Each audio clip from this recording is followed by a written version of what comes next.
The most hotly contested election in our nation's history did not take place in the year 2000, or even 2020.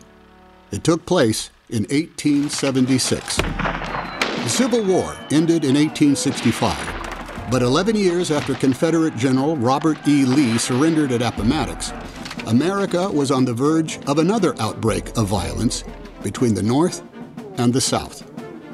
A deal was made to preserve the nation. The price? The end of Reconstruction and the preservation of white supremacy.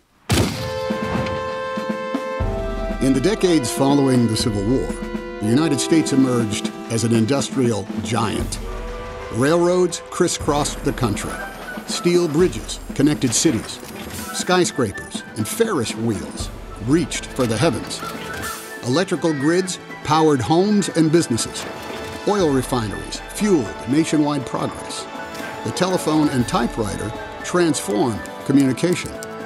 By the end of the century, we had coffee pots, escalators, elevators, cars, chewing gum, paper clips, and even Jell-O.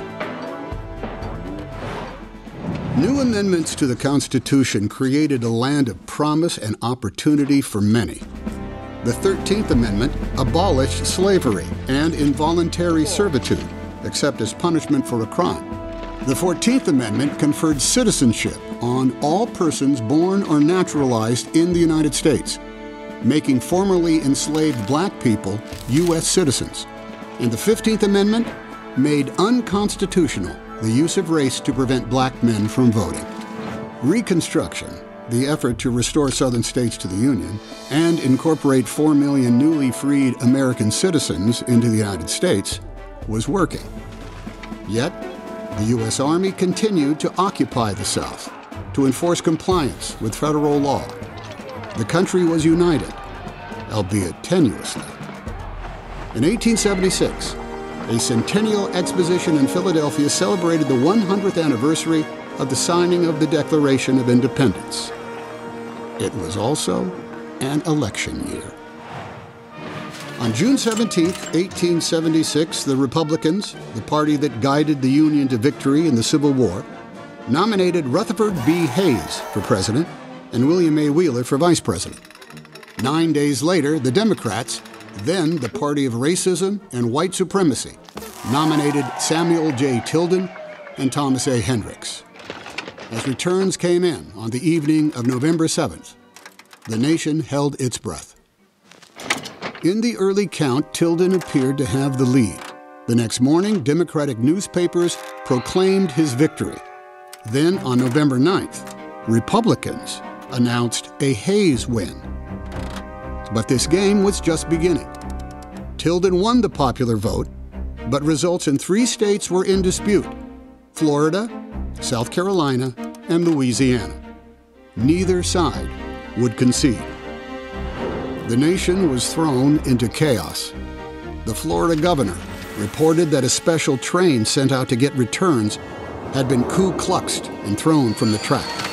Amid reports of fraud and armed threats to black voters, then President Grant, the former commander of the Union Army, sent troops to the capitals of all 3 disputed states. Just 11 years after the Civil War, it looked like it could start all over again. Congress passed an act authorizing a commission to decide the winner of the 1876 presidential election.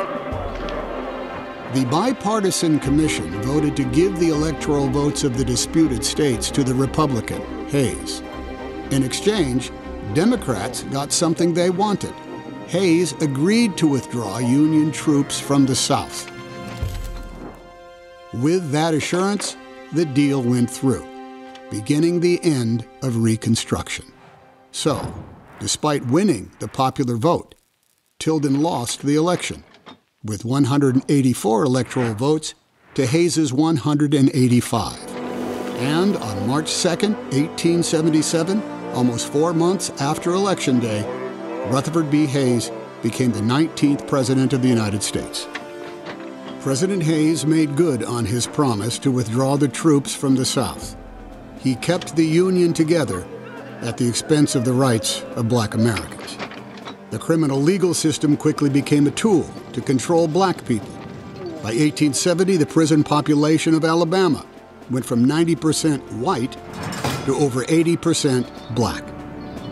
By 1880, elected officials in more than a third of U.S. states enacted felony disenfranchisement laws, taking the vote away from people convicted of crimes. Poll taxes, grandfather clauses, and literacy tests were employed to keep black men from voting. When that wasn't enough, white supremacists used violence and even murder to prevent black men from going to the polls. Elected officials in states across the South passed Jim Crow laws, enforcing segregation in virtually every aspect of American life.